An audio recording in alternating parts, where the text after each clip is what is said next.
Prédication. Toi qui reconnais que Jésus vit en toi, tu dois te sentir alors responsable.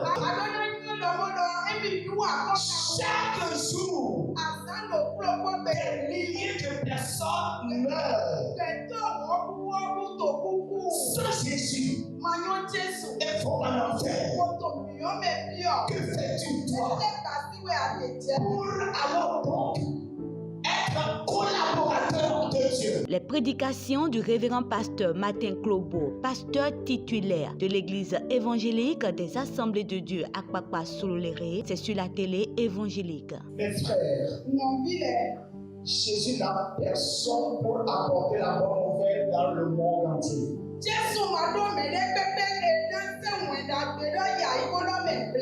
C'est toi qui es son royaume. C'est toi qui es son corps. C'est toi qui es sa voix. Il a mis tout à ta disposition pour que l'évangile aille vers ceux qui sont en train d'aller en enfer.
Dans ce passage, vous allez faire la lecture du monde. Et d'une manière cachée, vous feriez la lecture du diable. Et d'une manière cachée, vous verrez la lecture de la chair. Et ces trois choses sont ennemies des enfants de Dieu.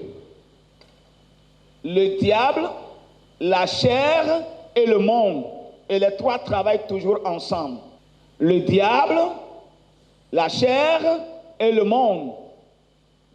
Et le passage, nous voulons dire, c'est une défense formelle que l'apôtre Jean est en train de faire. En disant, n'aimez point le monde, ni les choses qui sont dans le monde. Si quelqu'un aime le monde, l'amour du Père n'est point en lui. L'amour du Père n'est point en lui. Et quand on parle du monde, il s'agit de tout ce que tu vois. Tout ce qui cherche à prendre la place de Dieu dans ta vie et qui se trouve dans ce monde, sur cette terre. Et pourquoi il ne faut pas aimer le monde, ni les choses qui sont dans le monde? Parce que le monde là va passer. avec tout ce qui est là-dessus. Le monde offre 3 choses. Le monde offre la convoitise des yeux, la convoitise de la chair et l'orgueil de la vie. Lorsque vous avez quelque chose dans ce monde et vous placez votre amour dans la chose, soyez rassurés, vous êtes emportés par le monde. Mes chers frères et sœurs,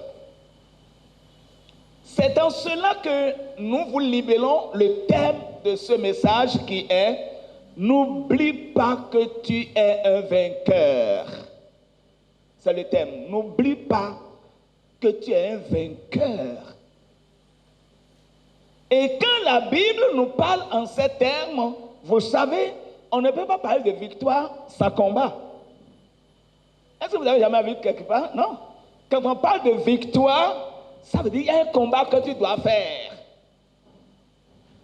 Demande à ton prochain, mon frère, quel combat fais-tu dans ta marche chrétienne? Est-ce qu'il y a quelque chose avec lequel tu combats? Tu dois combattre le monde et sortir vainqueur. Le monde veut te mettre dans la convoitise. Le monde veut te mettre dans l'orgueil. Le monde veut que tu aies la convoitise des yeux et la convoitise de la chair. Le monde veut ça. C'est pourquoi il met les choses devant toi pour t'attirer.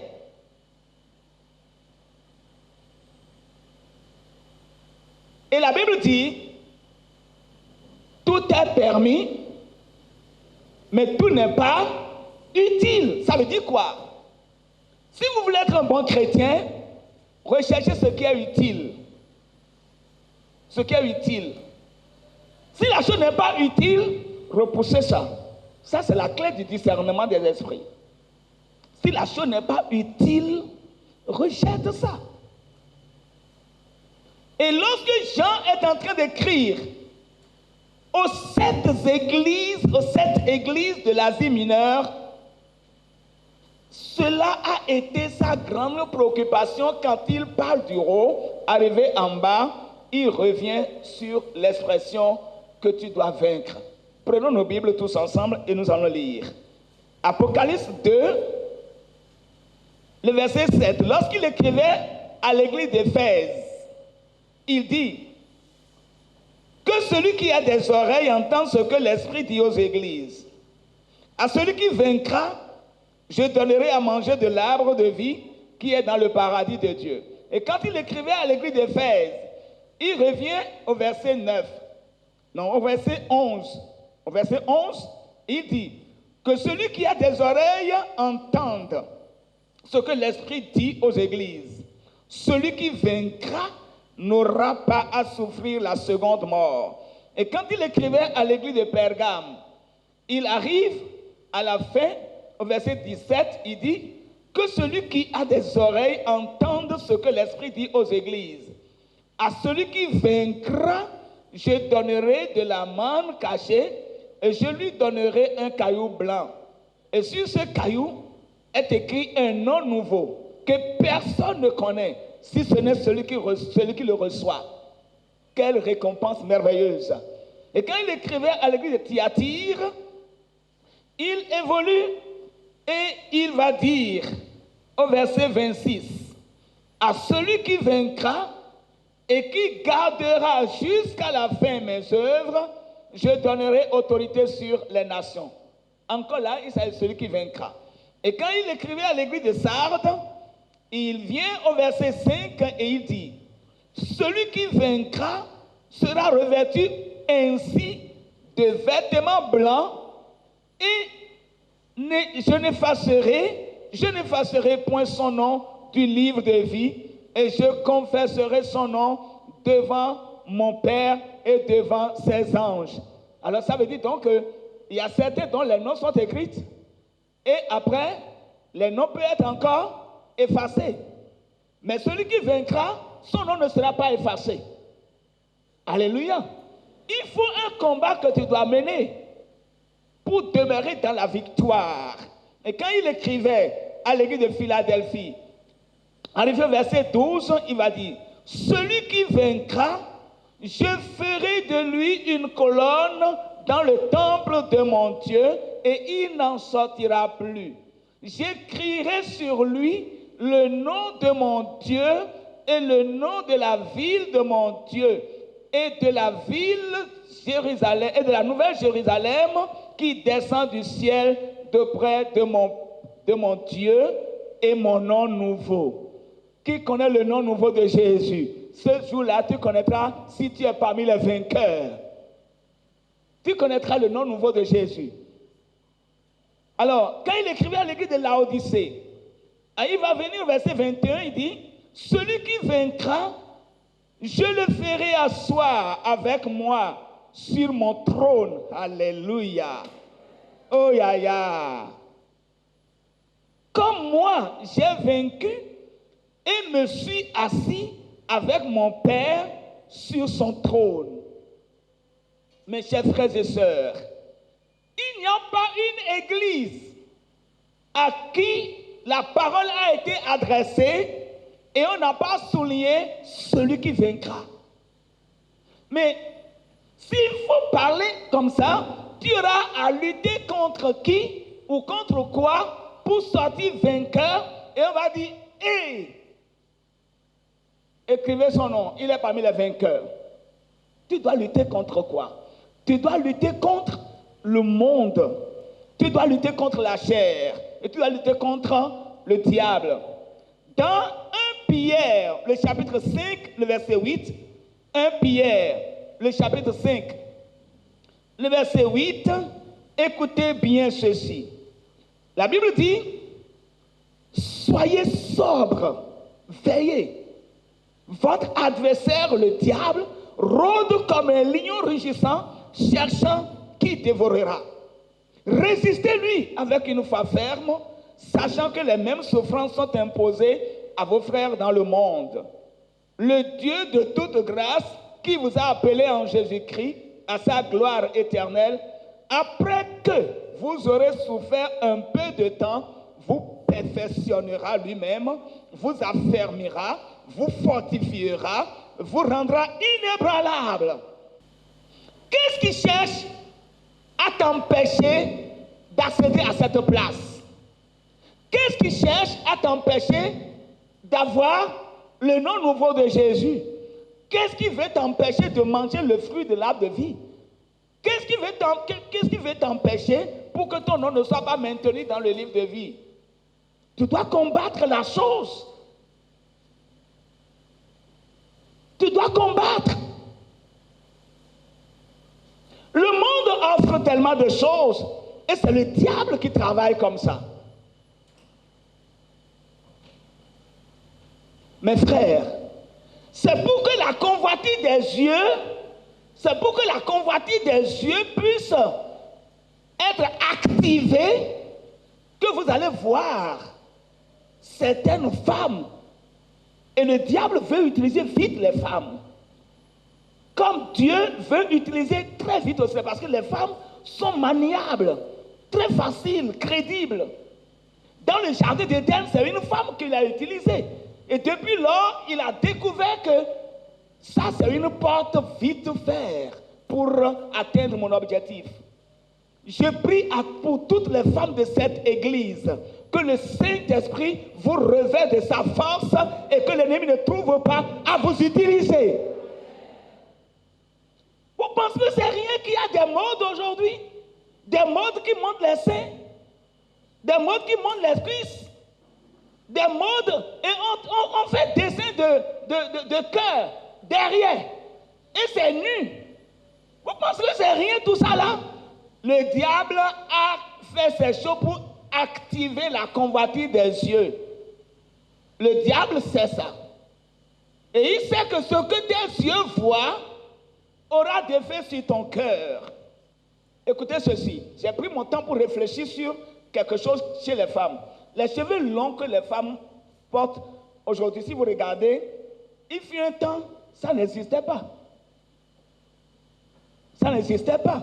Mais à partir d'une période donnée, c'est devenu comme... qu'est-ce que je vais dire? Le mot m'échappe. C'est devenu... Bon, mot, d'accord. Mais c'est devenu populaire. Tout le monde doit faire ça. Même les bébés qui sont sur les Christ, on veut leur faire ça. Vous savez, quand j'ai réfléchi, ce que j'ai dit, mais le Saint-Esprit a mis dans ma tête est quoi? C'est la promotion du serpent. Le serpent n'est pas court, non? Il est long. La promotion du serpent, c'est pour dire, c'est l'heure du serpent. C'est l'heure de l'antéchrist. Mais ceux qui font ça ne réfléchissent pas. Les femmes qui aiment ces cheveux ne savent pas qu'elles sont en train de faire la promotion du serpent. Où est l'utilité? Où est l'utilité? Et on fait ça jusqu'aux fesses. On fait ça. Où est l'utilité?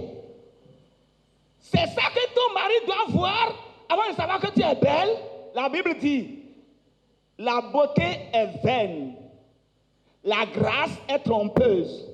La femme qui craint l'Éternel, c'est celle qui sera louée. Alléluia.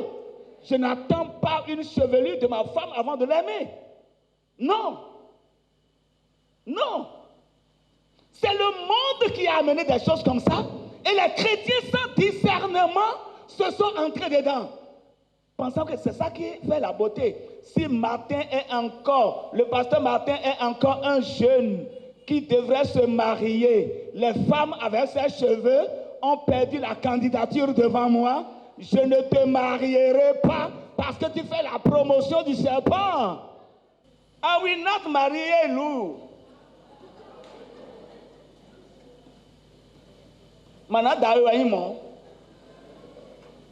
Non, ce n'est pas ça, quoi. Ce n'est pas ça. Écoutez, lorsque l'apôtre Pierre est en train d'instruire les chrétiens de son temps, écoutez ce qu'il va dire à propos. 1 Pierre chapitre 3, le verset 1 jusqu'au verset 7, si vous voulez. Il dit, femmes, soyez de même soumises à vos maris, afin que s'il y a quelques-uns qui n'obéissent point à la parole, qu'ils soient gagnés sans parole, en voyant votre manière de vivre. Il n'a pas dit en voyant votre manière de vous habiller. Il n'a pas dit en voyant votre manière de faire les tresses. Non, en voyant votre manière de vivre chaste et réservée.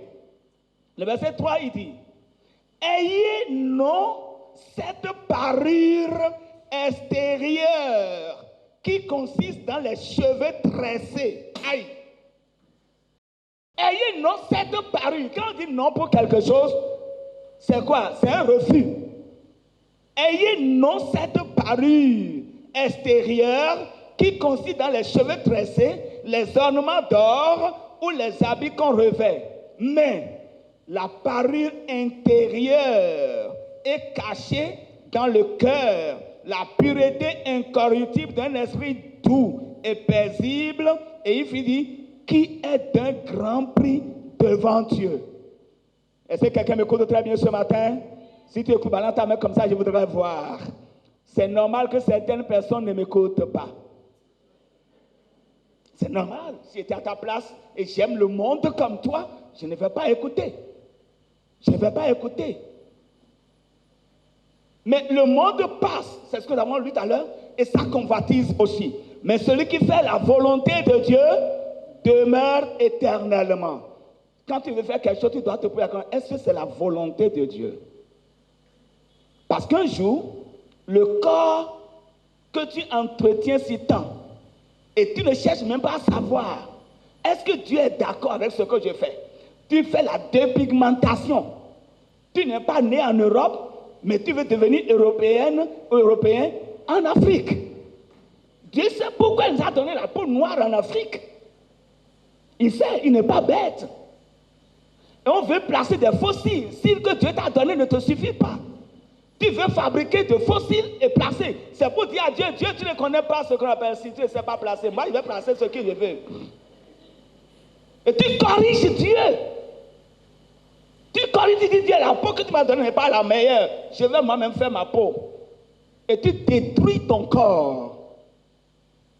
Et quand tu commences à vieillir, quand l'argent n'est plus avec toi pour acheter les produits, tu commences à sentir comme un cadavre.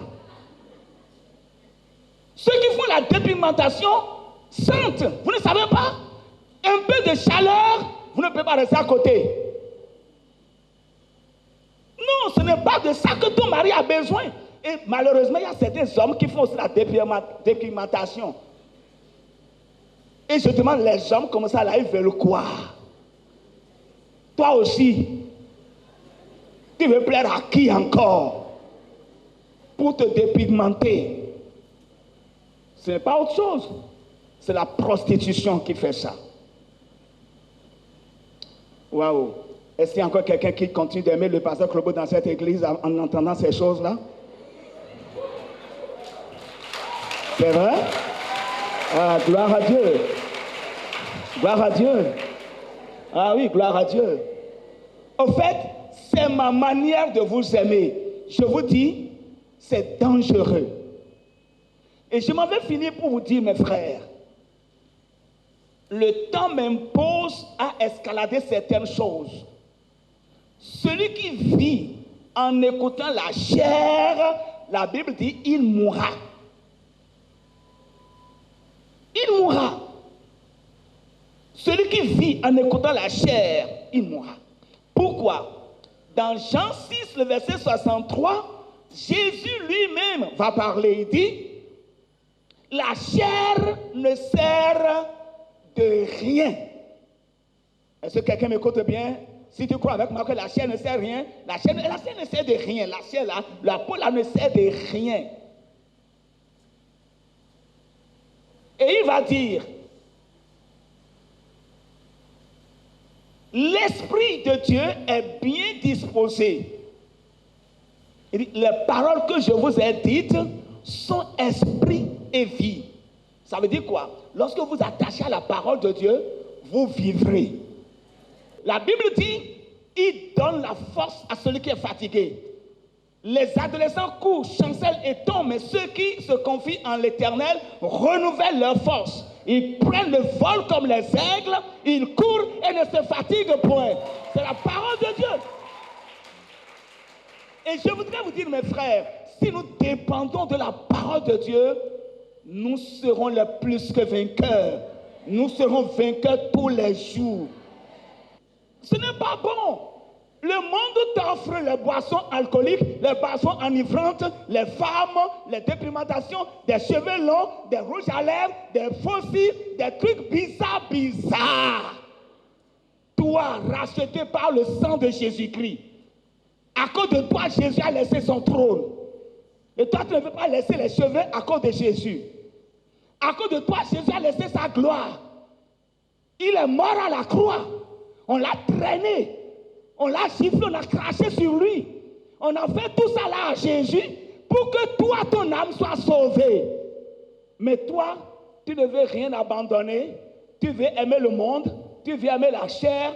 Tu veux aimer le diable. Tu veux aimer les choses du monde. Bientôt,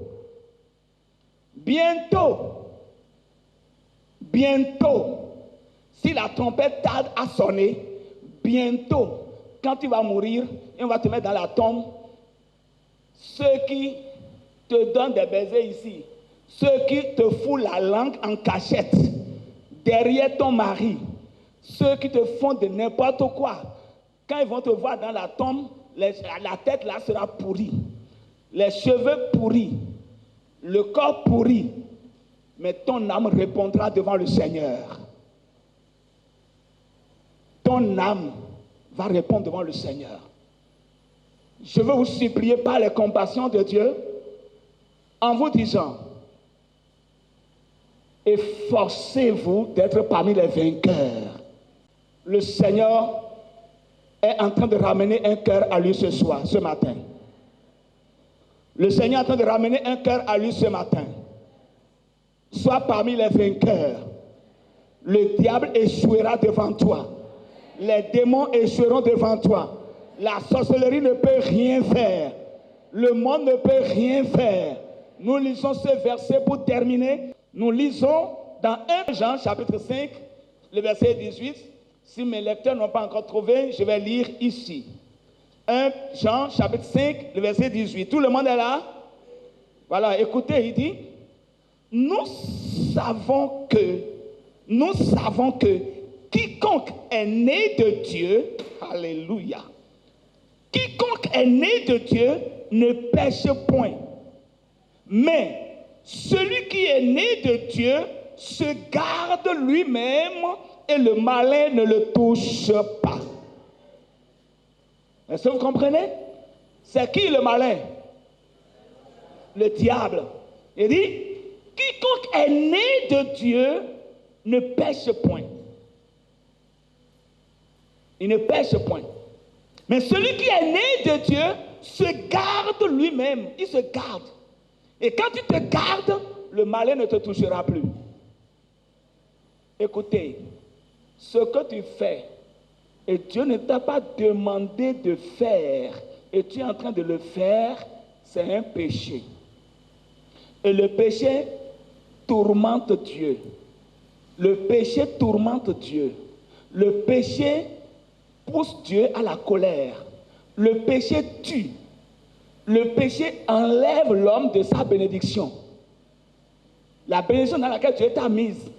Si tu vas continuer à tourmenter Dieu, Dieu t'enlèvera encore de sa bénédiction. Tu vas perdre. Tu vas perdre.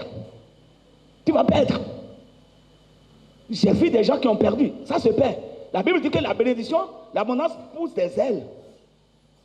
Le péché tourmente l'homme aussi et rend l'homme incapable de réfléchir dans un bon sens. Le péché rend l'homme fou. Mes frères et sœurs, ce matin, reçois la grâce de Dieu au nom de Jésus-Christ. Tu vas te tenir sur tes pieds et mon épouse va prier pour que le Saint-Esprit t'aide à te garder lui-même, à te garder toi-même pour que le malin ne te touche pas. Il a dit, celui qui est né de Dieu se garde lui-même. Et le malin ne le touche pas. Le temps est tellement restreint, nous reviendrons encore sur ce message parce qu'il reste tellement de choses. Tellement de choses. Tous ceux qui voudront te pousser dans le péché, il faut briser leur amitié. Il faut être ami de Jésus que d'être ami avec ceux qui vont briser ta vie. Non, mes frères, c'est important. Seigneur, nous te supplions, donne-nous la sagesse. Seigneur, change nos cœurs pour que nous puissions t'aimer, toi et toi seul. Que rien dans ce monde ne prenne ta place, Seigneur, dans nos vies. Tu nous as dit de ne pas nous conformer à ce siècle présent. Seigneur, apprends-nous à faire la différence. Je te supplie, apprends-nous à faire la différence dans le nom puissant de Jésus, dans tout ce que nous faisons. Seigneur, apprends-nous à faire la différence, que nous soyons différents de ce siècle présent. Seigneur, écoute le cri de nos cœurs ce matin et vole à notre secours. Nous sommes à la fin, nous voulons partir, Seigneur. Nous voulons que le Saint-Esprit continue à parler à chacun. Ce que tu me reproches n'est pas ce que tu reproches à ma soeur, n'est pas la même chose que tu reproches à mon frère. Que le Saint-Esprit, Seigneur, convainc chacun de ce qui n'est pas agréable dans sa vie à tes yeux et donne à chacun de nous la force pour changer. Sois béni notre Père, notre Dieu. Dans le nom de Jésus, j'ai prié. Prédication. Toi qui reconnais que Jésus vit en toi, tu dois te sentir alors responsable. Chaque jour, des milliers de personnes meurent. Sans Jésus, il faut en enfer. Que fais-tu toi pour alors donc être un collaborateur de Dieu? Les prédications du révérend pasteur Martin Clobo, pasteur titulaire de l'église évangélique des Assemblées de Dieu à Akpakpa Sololere, c'est sur la télé évangélique. Mes frères, Jésus n'a personne pour apporter la bonne nouvelle dans le monde entier.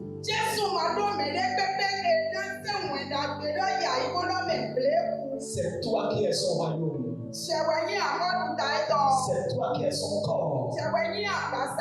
C'est toi qui es sa foi. Il a mis tout à ta disposition pour que l'évangile aille vers ceux qui sont en train d'aller en enfer.